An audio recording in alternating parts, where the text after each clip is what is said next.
demands independently exploring their development path and realizing the dream of peace and revitalization at an early date. Thank you. 请中区第一排中间这位女士提问。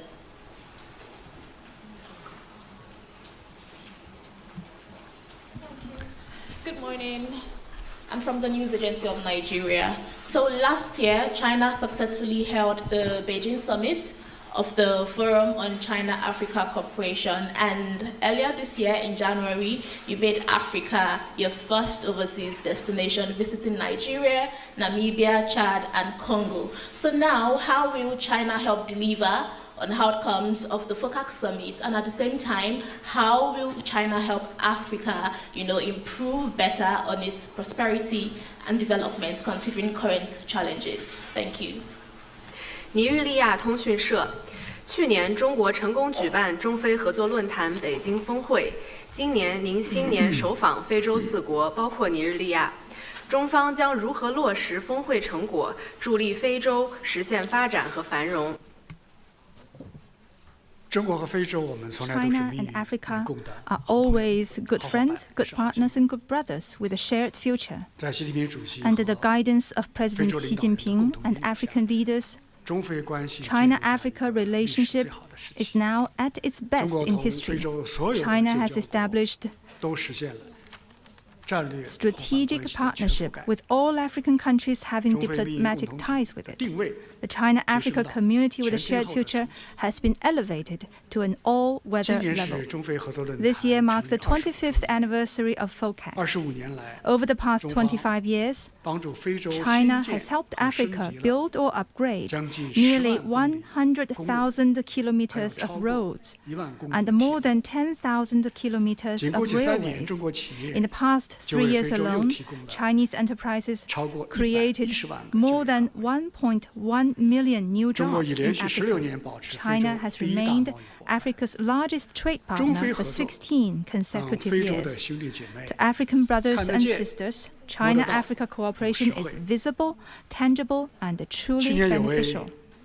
Last year, a Gambian farmer sent a bag of rice he grew all the way to Hunan province in China to show respect to Yuan Longping, the father of hybrid rice.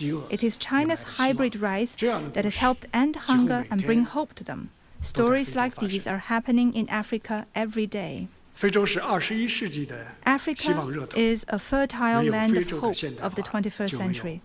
There will be no global modernization without African modernization. The stability of development of Africa is vital to the future of humanity, and the world must listen to Africa and heed its concerns.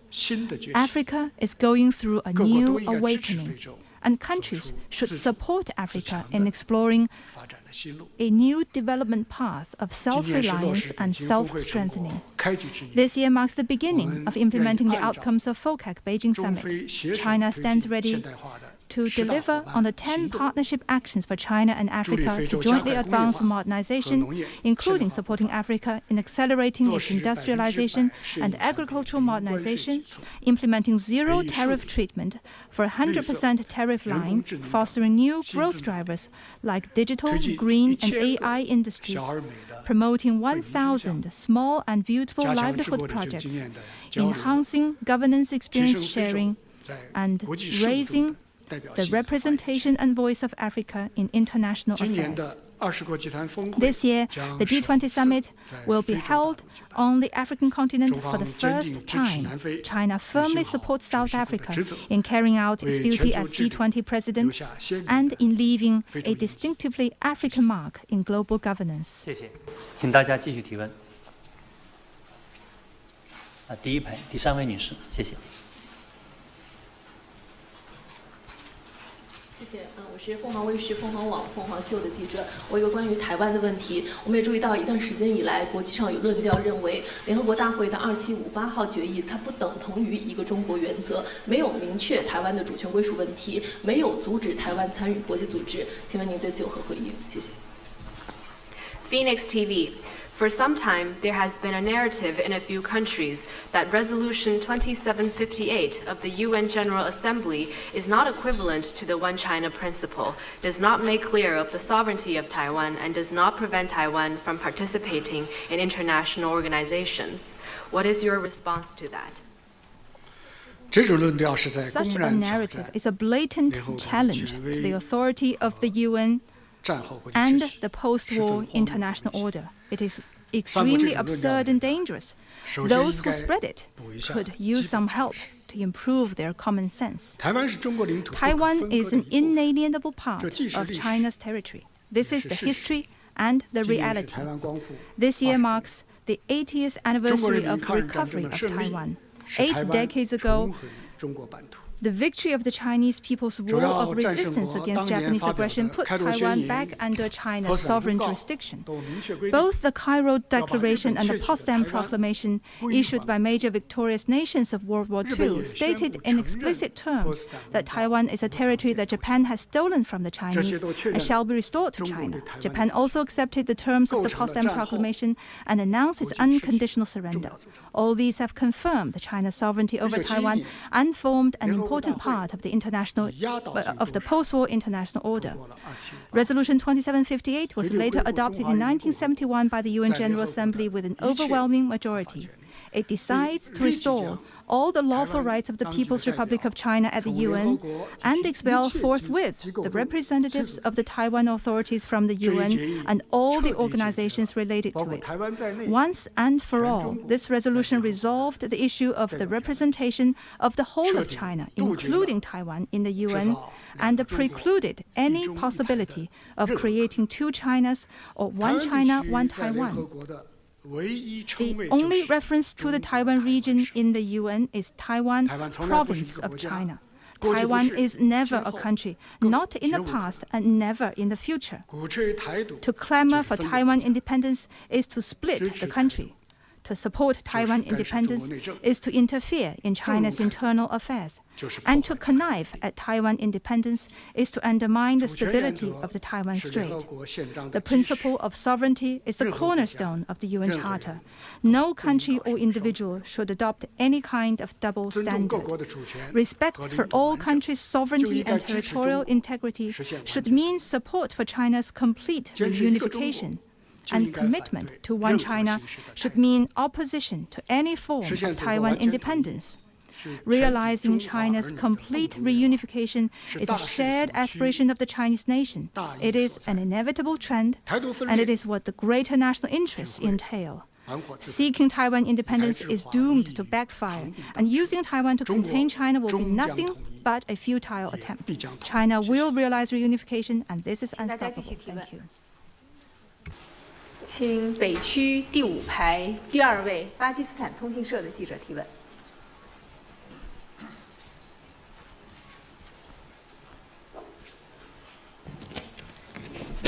I represent Associated Press of Pakistan. China attaches great importance to its relation with neighboring countries.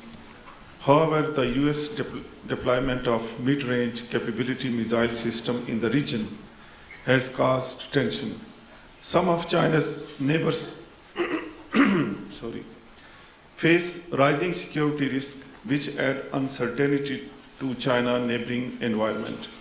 While China's neighbors expect to share in the benefit of China's development, they worry about the potential impact of Chinese goods on their own industries. How does China see the current situation in its neighborhood? Any new consideration for China's foreign policy towards this region? Thank you. 巴基斯坦通讯社：中国高度重视与周边国家的关系，但美国在本地区部署中导，挑动矛盾，一些邻国安全风险高企，给中国周边增添了不稳定因素。周边国家期待分享中国发展的红利，但也担心中国商品对本国产业带来冲击。中国如何看待周边形势？对周边外交有哪些新的考量？ Since the beginning of this century, Asia has maintained rapid growth and become a leading force for global development and a shining example of peace and stability. This has not come easily and should be cherished with great care. Asia is where China calls home and builds its future. It is also the common home for China and fellow Asian countries. Following the principle of amity, sincerity, mutual benefit, and inclusiveness on neighborhood diplomacy put forward by President Xi Jinping, China has opened up new prospects in developing friendship and cooperation with its neighbors.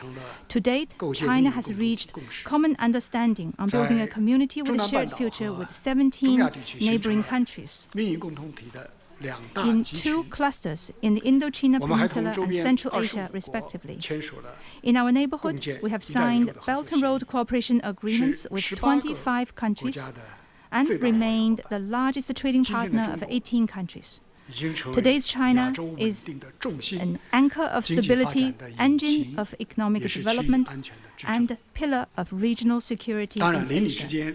That said, it is common for neighbors to not agree on everything. Issues left from the past and conflicts of immediate interest should both be properly handled. But we believe that harmony is key to a prosperous family in all endeavors.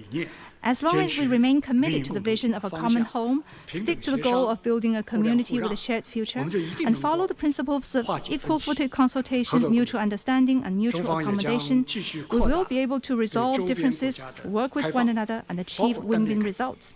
In the meantime, China will continue to open wider to neighboring countries, including through unilateral initiatives, and share more development benefits with its neighbors.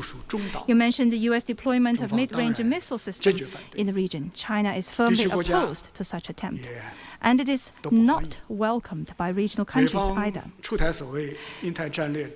Years have passed since the U.S. released its Indo-Pacific strategy, but what has it done for regional countries? Nothing, except for stirring up troubles and creating disputes. It has proved to be more of a disruptive factor than a constructive contributor. Asia is not an arena for big power rivalry. It should become a demonstration field for international cooperation. We believe that it's important to practice open regionalism and share in Asia's development opportunities based on mutual respect and win-win cooperation. Thank you. 请中区第4排中间位置那位男士，法新社的记者提问。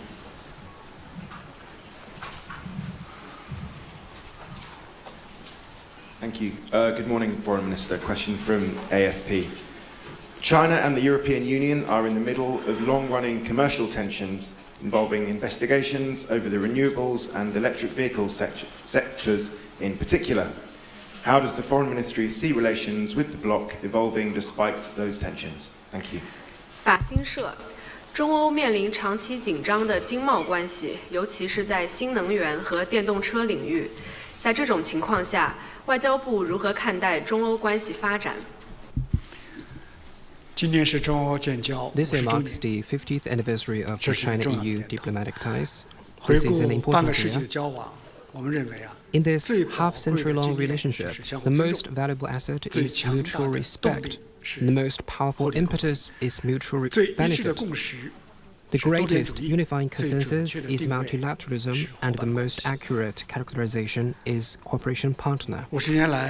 Over the past 5 decades, China-EU cooperation has come a long way.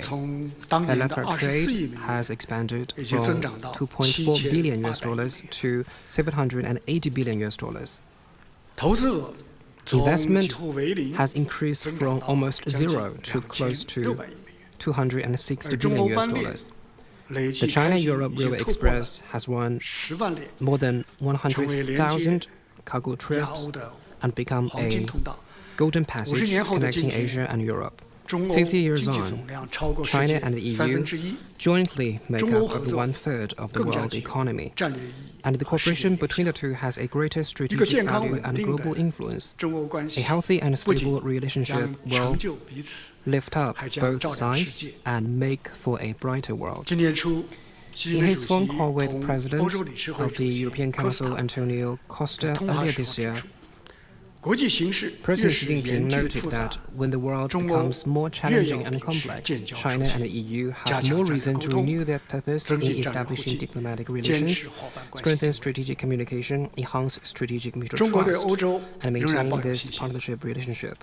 China remains confident in Europe and believes Europe can be a trustworthy partner. The two sides have the capacity and wisdom to properly resolve pending issues through friendly consultation and jointly usher in another promising 50 years. Thank you.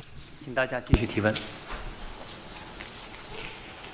请南区第一排第4位男士，谢谢。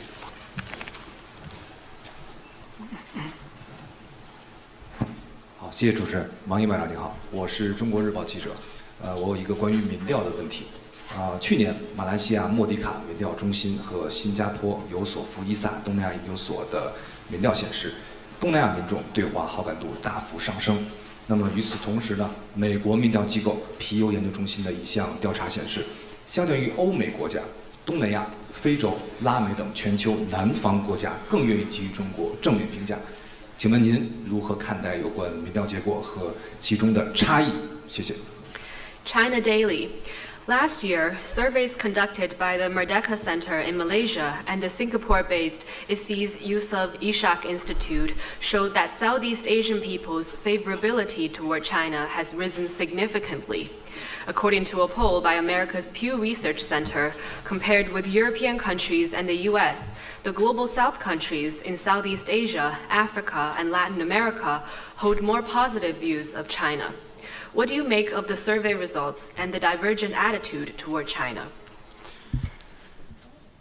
Friendship between the people is the foundation for bilateral relations and motivation for peace. As China sustains socioeconomic development and expands high standard opening up, we have seen more frequent exchanges and closer ties between the Chinese people and people of other countries. You mentioned that people in the Global South view China positively. This is indeed the case. China has always engaged with other developing countries with sincerity and in good faith. Our people share a natural affinity and empathy with each other. Meanwhile, I also noticed that among people from developed countries, discovering and embracing China is also becoming a trend. By traveling to China or through social media interactions, more people have seen a China that is safe, open, and modern, and got to know the friendly, open-minded, and witty Chinese people. A young man from America said he had received profound positivity from the Chinese people. The people have come to their conclusion, and it is like sunshine that dispels the mist of prejudice. Heart-to-heart communication has the power to break down all barriers. It is time to get rid of the information cocoon and take off the tinted glasses, and people of all countries are welcome to see with their own eyes a real and vivid China and feel with their heart the dynamism and drive of the 1.4 billion Chinese people. Thank you. 请北区第一排第3位男士提问。谢谢主持人，王毅外长您好，共同社记者提问：自去年11月，日本首相石破茂与习近平主席在秘鲁会见之后，以日本外相采界代表团先后访华开始，两国之间的往来越来越活跃，但是两国之间还存在很多问题，请问王毅外长对当前的两国关系有什么看法？为了全面推进两国首脑之间达成的这种战略互惠关系，今后预计还会推出哪些举措来促成两国合作？日方请求中国尽快解除禁令，重新进口日本水产品。对于日方关于恢复进口、安心再换营商等方面的担忧和期望，中方是否有意积极回应？谢谢。Kyoto News. Japanese Prime Minister Shigeru Ishiba met with Chinese President Xi Jinping in Peru last November. This was then followed by visits to China by the Japanese foreign minister and business leaders. China-Japan ties are warming, but issues remain. How would you comment on the current relationship? What more can we expect in measures to promote cooperation in order for this strategic relationship of mutual benefit to advance across the board? And does China have plans to respond favorably to Japan's concerns and expectations on issues concerning aquatic imports and China's business environment? Last November, leaders of the two countries reached important common understandings on following the four political documents between China and Japan, comprehensively advancing the strategic relationship of mutual benefit, and building a constructive and stable China-Japan relationship fit for the new era. With concerted efforts, bilateral relations have demonstrated a momentum of improvement and growth. We welcome enhanced exchanges, deeper mutually beneficial cooperation, and stronger goodwill between all sectors of our society. All these are in the long-term interests of both sides. As for the specific concerns of the Japanese side in your question, China will handle them responsibly and properly in accordance with laws and regulations. Here, let me highlight another point. This year marks the 80th anniversary of the victory of the Chinese People's War of Resistance against Japanese aggression. To remember history, we can better shape the future. To forget history, one may lose his direction going forward. The Japanese militarists committed heinous crimes to the people in China and all over Asia. They brought immense suffering for the Japanese side as well. Guarding against the revival of militarism is a duty that Japan must carry out without a moment of relaxation. This is also the firm resolve of the Chinese and Asian people that will not be challenged. In the test of conscience and integrity, the right choice for Japan is to abide by the principles enshrined in its pacifist constitution and keep to the path of peaceful development. The One China principle is the political foundation for China-Japan relations. 80 years have passed since Taiwan returned to China, yet some unrepentant individuals in Japan are still working in the shadows with the so-called Taiwan independence forces. Here is our message for them. Stop the propaganda that a Taiwan emergency is a Japanese emergency. The truth is, to provoke trouble in the name of Taiwan is to invite trouble to Japan. There is a long history of ties between China and Japan. Japan knows best that China is a peace-loving country and a trustworthy neighbor with good intentions. For more than 1,000 years, China has meant opportunities, not threats, for Japan. What is the right way of being neighbors, and which is the right side of history? Faced with historical transformations, the bright minds in Japan need to think carefully about these questions and follow good advice. Thank you. 请南区第3排这位男士，巴西圣保罗夜报的记者提问。Thank you. The American Secretary of State made his first trip to Latin America last month and threatened to take measures against Panama if it didn't distance itself from China. Other countries in the region have also been threatened. What will China do to counter this pressure? And will this be a topic at the upcoming China Select Forum? 巴西圣保罗夜报，上个月，美国国务卿首访拉丁美洲，并威胁称，如果巴拿马不与中国保持距离，美国将对巴拿马采取措施。拉美其他国家也受到了类似的威胁。中国将如何应对这种压力？这会成为即将召开的中拉论坛的一个议题吗？ China's cooperation with Latin American and Caribbean, or LAC countries, is South-South cooperation. There is only mutual support, no geopolitical calculations. In its engagement with LAC countries, China follows the principles of equality and mutual benefit, and never seeks sphere of influence or targets any party. What people in LAC countries want is to build their own home, not to become someone's backyard. What they aspire to is independence and self-decision, not the Monroe Doctrine. Cooperation between China and LAC countries has won popular support because it respects the will of the people, meets the needs of regional countries, and provides reliable options and broad prospects for the revitalization of the region.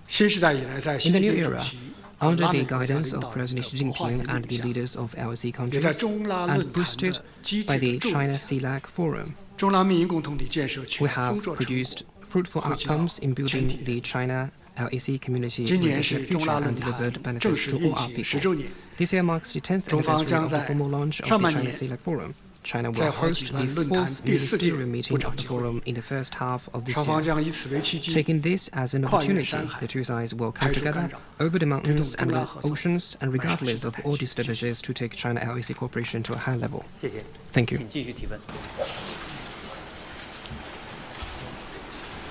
请北区第2排举手的这位男士，谢谢。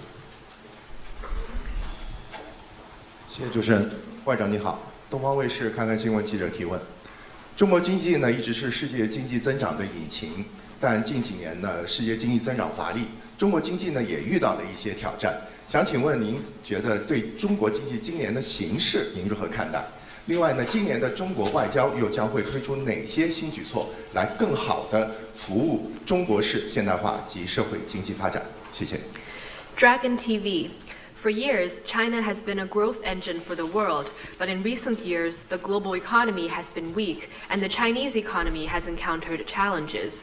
What do you think of China's economic performance this year, and what measures can we expect from the diplomatic front to facilitate Chinese modernization and China's economic and social development?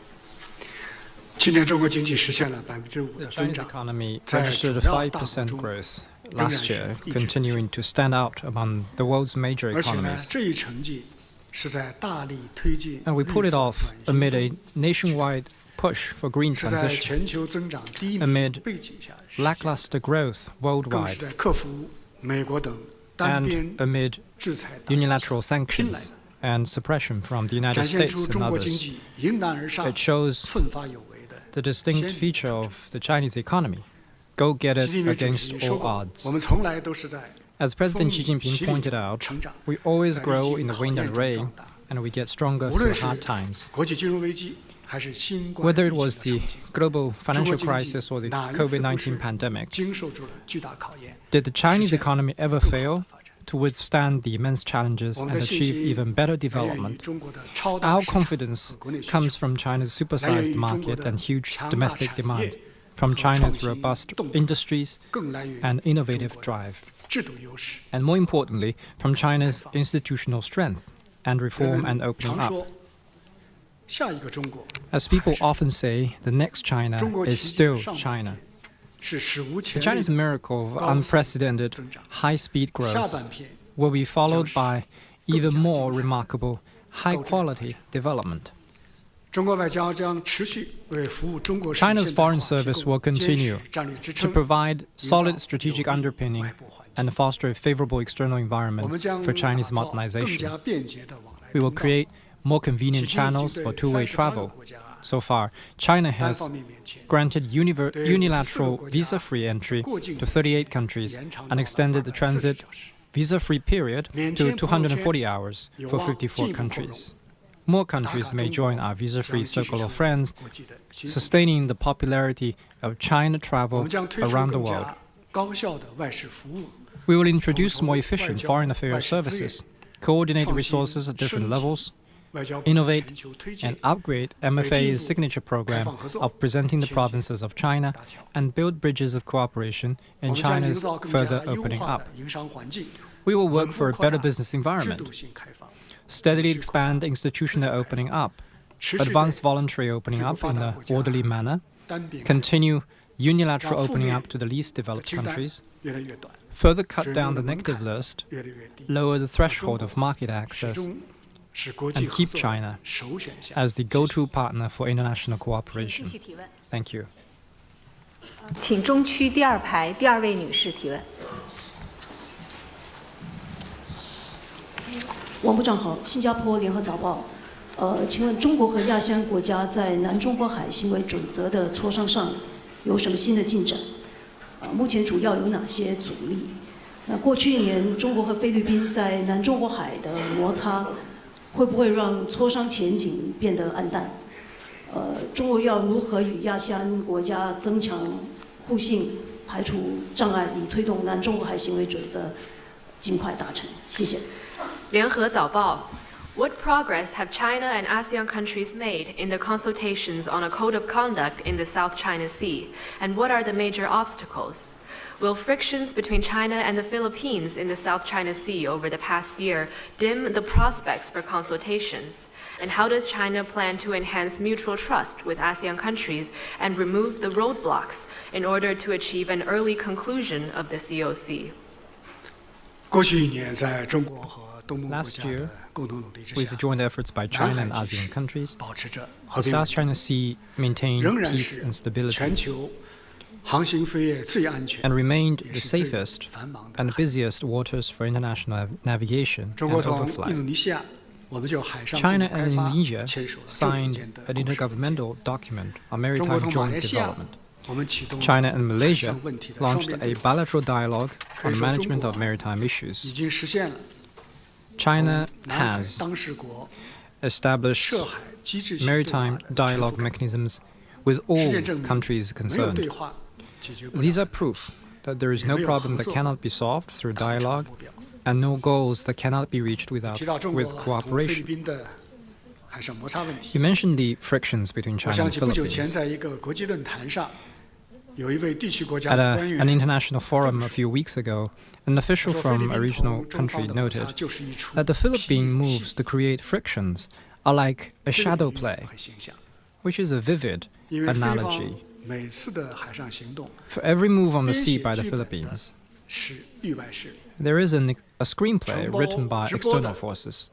是西方的媒 The 体， show is live streamed by Western 千篇 media, 一律，就是处心积虑的 and the 抹黑 plot 中国。 is invariably 人 to 们已经 smear 没有 China. 兴趣再 People 看这 are no 出 longer interested 不断重复 in 的 watching the same performance again and 中方 again. 将继续依法维护自身的领土主权， China will continue to safeguard its territorial sovereignty 在 and 管 maritime 控 rights and 仁爱礁 interests in accordance with 黄岩 law. 岛时， When managing the 也会根据 situation 实 at 际需 Renai 要 Jiao and Huangyan 体现 Dao, 我们的 we will 人道主义 also 精神。 take into account 但我 the 要再 actual 次 conditions 讲 out 明 of 的是， the humanitarian 侵 spirit. 权挑衅 But let me make it 必 clear 将自 that 食其果， infringement and provocation 担当其 will 子 backfire, 最终 and 只 those 会被抛 acting 弃 as others' chess pieces are bound 实 to 现 be 南海的 discarded. 睦邻友好、长治久安， To realize good 靠信任 neighborliness, lasting peace, and security in the South China Sea, 关键 one 是 needs trust 落实好 and also 南海各方 rules. 行为宣言 The key is to implement the 制定好 Declaration on the Conduct of Parties in the South China Sea, or 在中 DOC, 方推动下 and develop a sound 准则的磋 COC. 商进展 With China's facilitation, consultations on the 已经完成了 COC are 案的 accelerating, and the third reading of the 我们对 text 达 has 成 been 准则 completed. 是充满 We have 信 full confidence in the 中方愿意 prospect of 同东盟 concluding 国 the 家一道 COC. 加强 China 对 is 话 ready to work 排 with 除干 ASEAN 扰 countries to step 拒 up 夺 communication, stay clear 尽 of disturbances, 达成 and 准则 build consensus for an 将 early 南海真 conclusion 正 of the 打造成 COC, 和 so 平 as 之 to 海 make the South China Sea a sea of peace, friendship, and cooperation. 请继 Thank 续 you. 提问。请中区第5排第2位男士，谢谢。谢谢主持人，王毅外长您好，北京日报长安街知识记者提问：今年是第4次世界妇女大会召开30周年，习近平主席在2020年提出，中国将于今年再次召开全球妇女峰会，并指出要加快实现性别平等，将保护妇女权益上升为国家意志。您可否介绍会议筹备进展？中国将为世界妇女事业发展做出怎样的新贡献？谢谢。 Beijing Daily.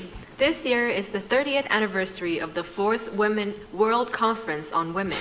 In 2020, President Xi Jinping offered to hold another Global Women's Summit in 2025 and pledged to double down on gender equality and make women's rights and interests a national commitment. Could you brief us on the preparations? How will China further contribute to the advancement of the global cause of women's development? 明天就是38 It will 国际 be 妇女 the International Women's 国际 Day 劳动妇女 tomorrow. 节。借此机会， Let me take this opportunity to express my warm greetings to all women on this special day. In 1995, the fourth World Conference on Women was held in Beijing. The Beijing Declaration and Platform for Action adopted at the conference became a milestone in the global pursuit of gender equality.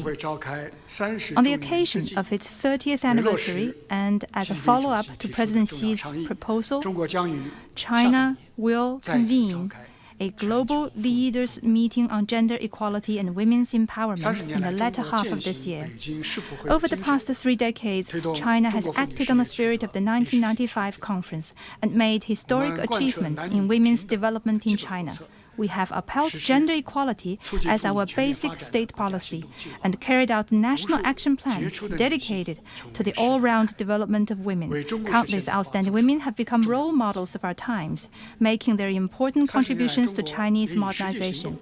Over the past 3 decades, China has led the advancement of the global cause of women's development through concrete actions. We have supported the work of UN Women, partnered with UNESCO in setting up the Prize for Girls and Women's Education, helped fellow developing countries in implementing 100 maternal and child health projects, and trained over 200,000 female professionals for more than 180 countries and regions. 30 years ago, Beijing bore witness to the determination of the world's women to seek gender equality. This year, people will gather again in Beijing to discuss major issues concerning women's development worldwide. We look forward to seeing more women live life to the full and realize their dreams. 请继续提问。请南区第5排印报托的记者提问。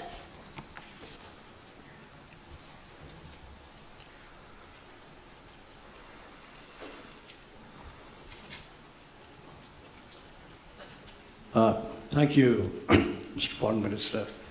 My question relates to India-China relations. The two countries finally managed to achieve a breakthrough last year after a prolonged, perhaps over 4 years of rather freezing relations. The leaders of the two countries met at Kazan last year on the sidelines of the BRICS, followed by a series of meetings, including your own meetings with our National Security Advisor under the Special Representative for the Boundary Mechanism, as well as our own Foreign Minister, Dr. S. Jaishankar. So how do you see the relations progressing in this very turbulent times? We would like to hear your thoughts on the future of India-China relations as China sees it. Thank you. 印度报业托拉斯，在印中领导人、外长、特代等高层互动的推动下，两国终于成功实现关系突破。您如何看待在当前全球剧烈变革的背景下两国关系的发展？两个国家能否建立持久的关系？ China-India relations have made positive strides over the past year. The successful meeting between President Xi Jinping and Prime Minister Narendra Modi in Kazan last October provided strategic guidance for the improvement and development of the bilateral ties. Both sides have earnestly followed through on the important common understandings of our leaders, strengthened exchanges and practical cooperation at all levels, and achieved a series of positive outcomes. China and India are each other's largest neighbors. China always believes that the two should be partners that contribute to each other's success. A cooperative pas de deux of the dragon and the elephant is the only right choice for both sides. As the two largest developing countries, China and India have a shared task to accelerate our country's development and revitalization.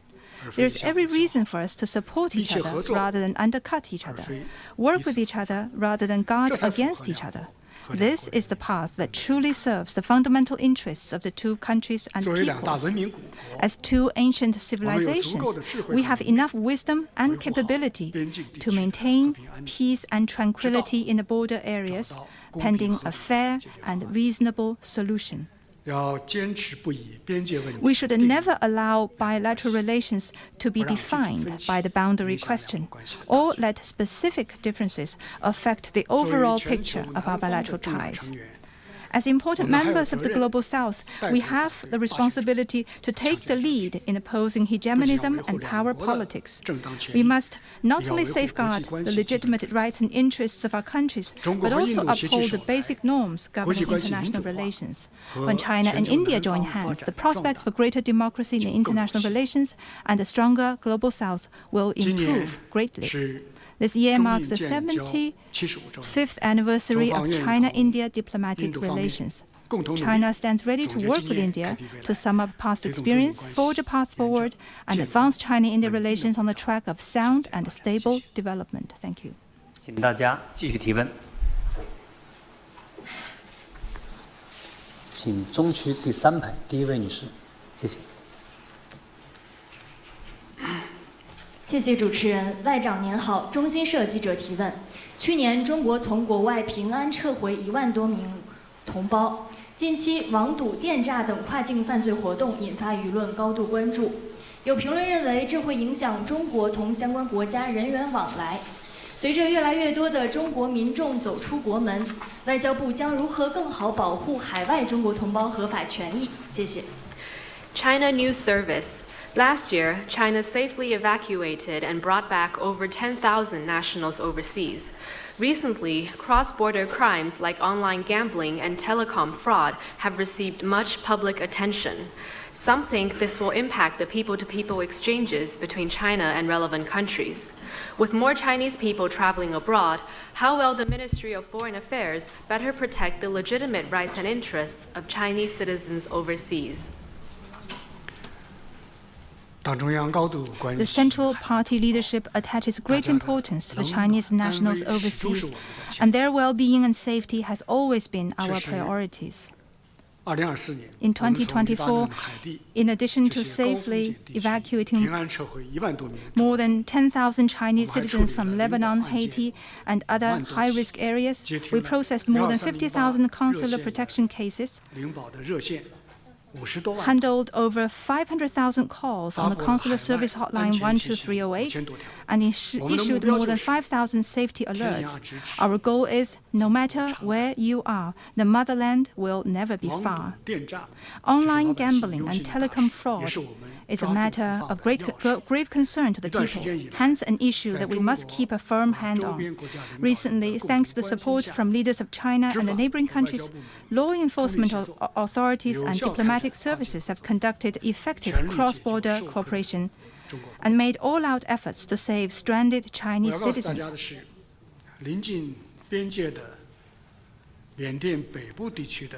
The telecom fraud parks in northern Myanmar near the border region with China have all been removed.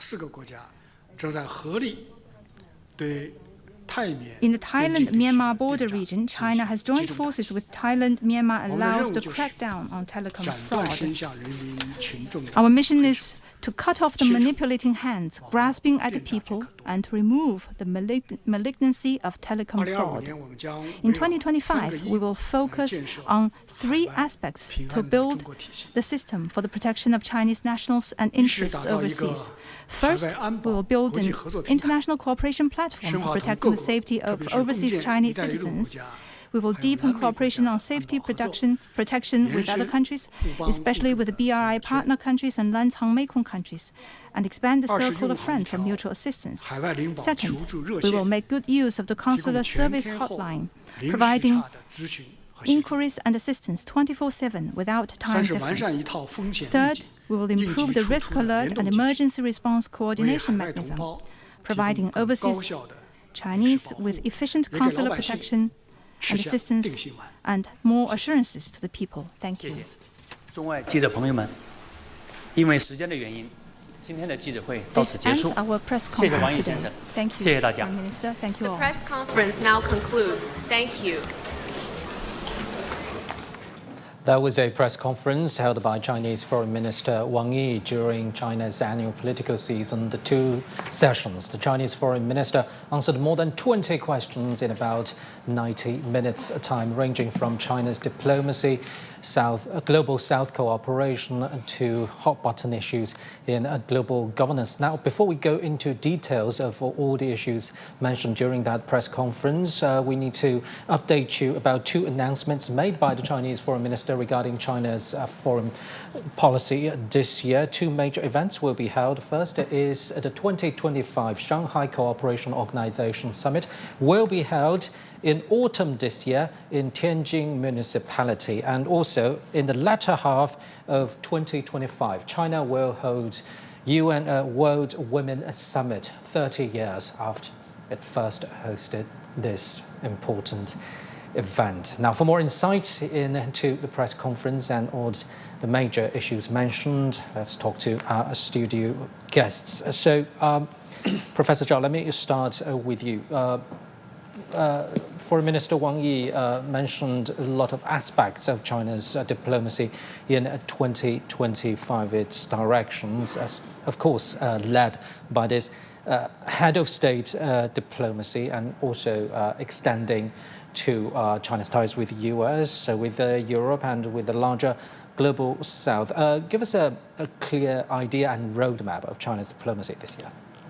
Well, I think it's very clear from this press conference, China's role in this year is going to play as a foundation of stability.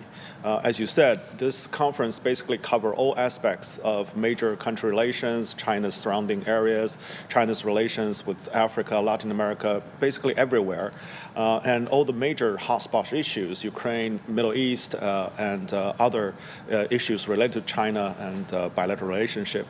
However, I think if you go through all these important issues, one thing stands out, that all the issues related to the potential chaos and instability in the world and how China can play a role to maintain peace and stability, play a bigger role in the world.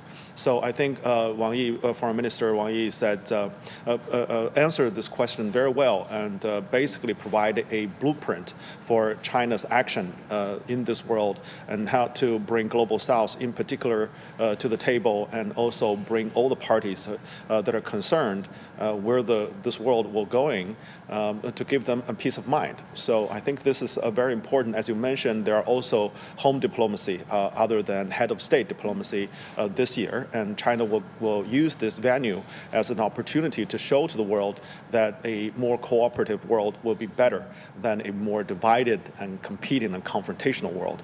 And moving forward, I think China will provide more opportunities for developing countries, the Global South, and other countries will also share the economic development, economic success, and technological development of China as well. Also, in addition to that, I think there will be more and more people-to-people exchanges. We heard about more countries we added to the existing list of visa-free travel to China. So I'm excited about this year and how China will be playing a more proactive role on the global stage. Well, Ms. Ahan, a journalist from Pakistan, also asked a question to Foreign Minister Wang Yi about China's diplomacy regarding neighboring countries. He touched upon, of course, economic development, shared opportunities, and security. Did you get what you want to hear? No, I mean, of course. We are, I think, looking at a stage in China's diplomacy, just as Professor Zhao mentioned, where there is obviously, confidence, and there is, I would say, in a way, China's willingness to engage the world on an equal footing in a way that major parts of the world have looked forward to is very, very important and deeply highlighted in this press conference. The Pakistani journalist question was also very important because a lot of Asian countries over the decades, as I also previously mentioned, have wanted to be treated in a way that's respectful, that puts their expertise and idea of how they want to move forward, their development, their political systems, their perspective on the region, put that at the forefront and consider it before moving forward with bilateral relations. And I think in that sense, China, through this press conference and through other communications, has made it very clear that, first of all, international law, the international legal order, the UN system, multilateral multilateral frameworks that the global community adheres to have to be respected, have to be prioritized when we think about our relationships with other countries. And that, another thing that I get from today's press conference is that often we talk about the global south, the developing countries, China's own neighborhood in many ways, as the future, so to speak. But it really is the present. What I mean is that the global south's impact today in the world is definitely cannot be underestimated. It's big enough for the world to recognize that today how we work with the global south, how we think of engaging them in problem solving, and how we work towards increasing in a rightful way their representation on international institutions, another thing that was mentioned in the press conference, is going to be transformative. And I also think that today, if there are countries, developed countries, that think they can prioritize their own issues and think about themselves first, they actually are cutting off their own relevance in the near medium term to the long term. Because the relevance of any country today is going to be directly correlated to the extent to which they can be addressing global challenges and helping the world move forward. And I think that's what China definitely puts as a priority in its foreign policy. So there is obviously a deep focus on respecting one another, thinking of practical ways in which we can work together, upholding multilateralism, fairness, and justice, China's perspective on global issues, including issues of security. Both Ukraine and Palestine were mentioned. These perspectives are ones that resonate with the vast majority of the world. People want peace. People want economic opportunity. People want to be respected. They want to have a world in which they are seen as equals. So I think we see a lot of that in today's press conference. And we'll talk about details of all those important issues. But first, dear guests, let's hear some remarks from Foreign Minister Wang Yi's press conference. He spoke about the new highlights in China's head of state diplomacy this year. 2025年对中国世界 The year 2025 is important for both China and the world. There will be new highlights in China's head of state diplomacy.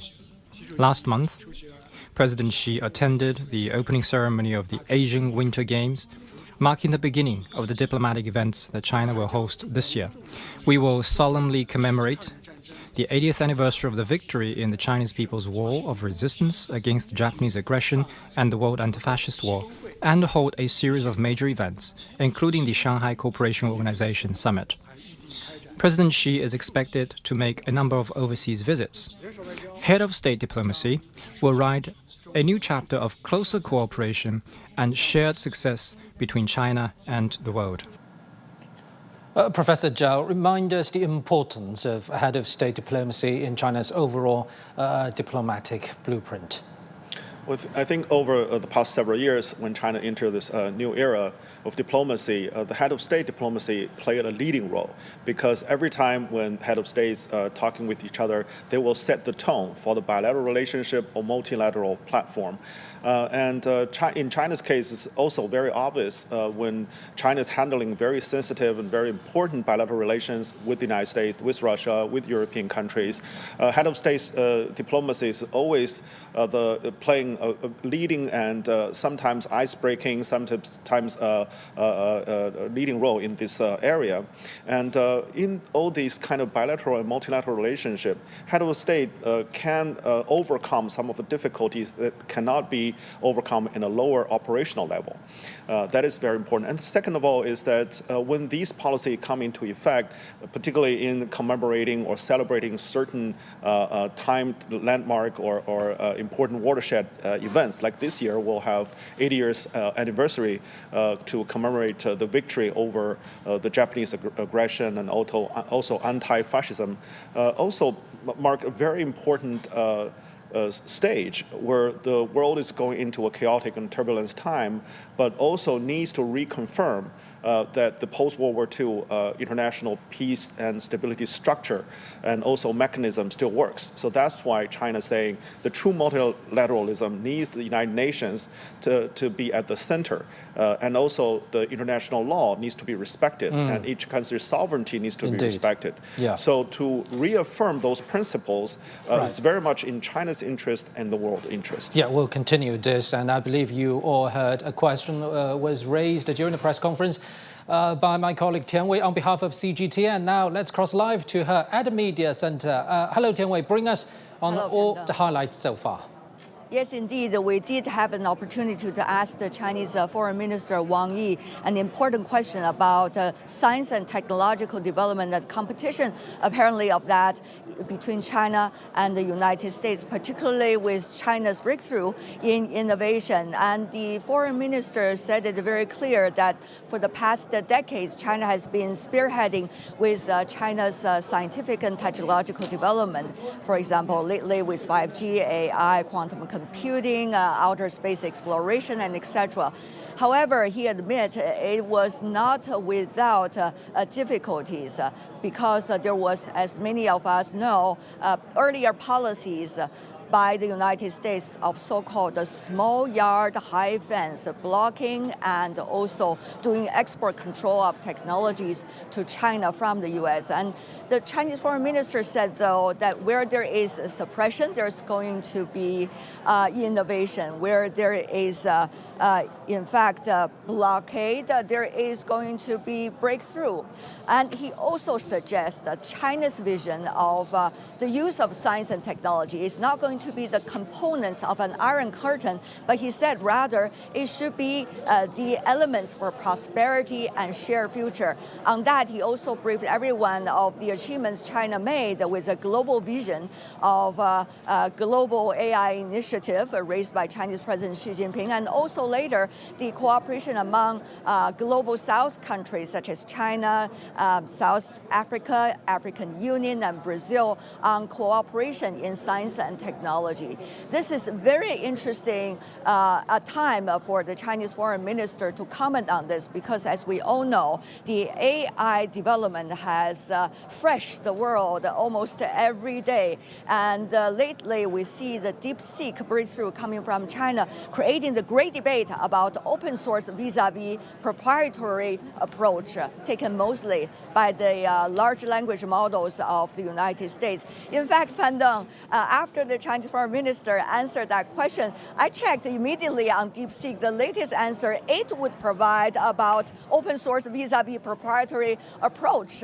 It suggests, interestingly, that it is embracing openness, collaboration, and transparency. However, DeepSeek answer provided that it also respects the coexistence of different approaches, whether it's open source or proprietary, and hope it could be complementary. However, it did emphasize in its answer transparency is the key for international collaboration, and the prosperity should be shared. So that's an interesting note. This idea of shared prosperity, of a shared future, has been instilled in almost all the answers that you could find from the Chinese foreign ministers throughout the press conference.